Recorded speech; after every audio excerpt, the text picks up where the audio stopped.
Hey guys, what's up and welcome back to the 4th episode now of Let's Play TEW 2013 in our Jim Crockett promotion save.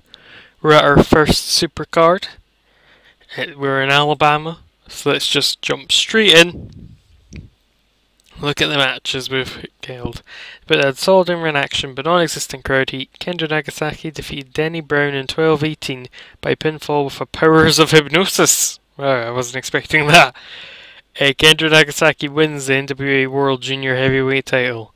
That goes to 42. Basically, in this case, I want the some of the titles are shifting around onto people I have plans for more than just. Well, I don't really know much about Denny Brown at all, to be honest, but I know a lot about Kendo Nagasaki. Let's keep going. In a match that had some good action and average heat, the Rock and Roll Express defeated the Awesome Twosome in 11-15 when Ricky Morton defeated Manny Fernandez by pinfall with a double drop kick. The Rock and Roll Express won the NWA World Tag titles, so already there's 2 title changes, and this is just on some random show in Alabama, in the Coleman Coliseum. So if you were in the Coleman Coliseum, you were one of the 13,000 plus, you were getting your money's worth. It got a 69 rating. Pretty good showing overall. After they win, the Rock and Roll Express celebrate with their newly won titles. Got 65, basically celebrating the Rock and Roll Express. And about the hat, featured great action and average heat. Arn Anderson defeated Ole Anderson in 7:05 via pinfall. That goes to 78. Basically, Ole is quite a bad personality backstage in the game anyway, so I basically want to get rid of him, and Arn Anderson's a very good influence, so I want to use Arn Anderson. I don't really have much for Ole to do. Our next new debutant, one of my favourite wrestlers of all time, Terry Funk, comes out, and he's going to cut a promo on Flair and on basically the whole of Jim Crockett promotion, saying he's here, he's going to beat the crap out of anyone and everyone that gets in his way. He's a badass, realistically. She gets a 79. And he also is going to announce that himself and his brother, the legendary Dory Funk Jr., are going to compete in the Crockett Memorial Cup in April as the tag team. So that'll be fun. That got an 83. Then in a match that had some good action and average heat, Midnight Express defeated Barry Windham and Ron Garvin in 1938 when Bob Eaton defeated Ron Garvin by pinfall with a rocket launcher after Jim Cornette interfered. The Midnight Express win the NWA United States Tag Team titles.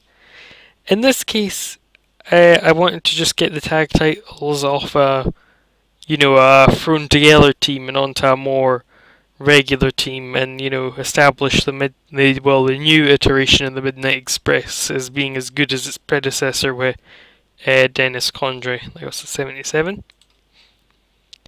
In a double debut, the match had some good action and average heat. The debuting $1 Million Man Ted DiBiase defeats Dory Funk Jr., the returning legend, one of the longest reigning NWA World Champions of all time, by submission with $1 Million Dream after blatantly cheating. Because he's a right nasty one, that DiBiase. It got a 70. Basically just to establish Ted DiBiase as like a threat to the world titles right from the get-go. I mean, like I said, Dory Funk, I think it was 6 years he was NWA World Champion, something like that.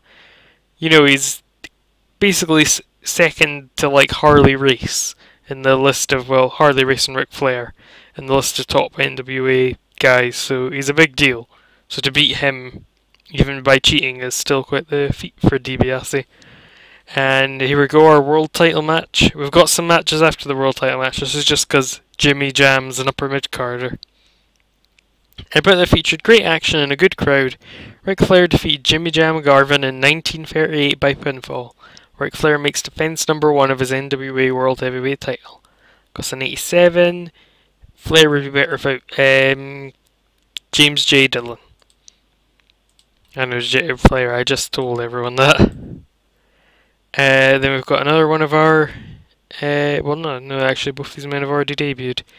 About the featured great action and average heat, Dutch Mantel defeated Kevin Von Erich in 2002 with a pile driver. It's basically just to build up Dutch Mantel. thinking about maybe doing a rivalry between him and both the Von Erichs. I think that would be quite interesting. Maybe Dutch Mantel and someone, but I need to think who his ally could be in that feud. If you have any suggestions, I'll probably read them in the comments and see what I think. The Road Warriors, they basically didn't have a match, so I thought I'd have them cut a little self-hype promo, so they're going to come out, got a promo putting themselves over, say how they're the top tag team, how they plan to defend the Crockett Memorial Cup. I'm sure they won the first one. I got 69, so yeah, basically they're going to state their case for being the superior tag team. And then we had Big Bubba Rogers and Kerry Von Erich, and a match that had some good action and average heat. Kerry Von Erich defeated Big Bubba Rogers in 2026 by submission with Iron Claw. That was a 74. Basically, just to build up Kerry, begin to establish him as a top level talent. I mean, Big Bubba Rogers is quite a high up talent in the NWA this time, so that's a big victory to pick up in your debut on like a larger show. They have great chemistry too, that's quite cool. That would be quite a cool feud. And in our main event of the evening, and about that featured great action and a good crowd, the Superpowers defeated Lex Luger and Tully Blanchard in 2010, when Nikita Koloff defeated Tully Blanchard by pinfall with a Russian sickle. Lex Luger and Tully Blanchard don't work well as a team, which has probably dragged the rating down a bit. Match suffered because there wasn't enough selling shown as well. I know who I'm blaming for that. And that goes to 78. So a bit of a dip at the end. So let's see how this show rated. No specific comments. That means it didn't boost our popularity in the southeast, I think, is where Alabama should be. But we'll give a little speech where we praise people based on their performance. Let's have a look. The match of the night was Flair and Garvin. So we'll tell Flair he's really good.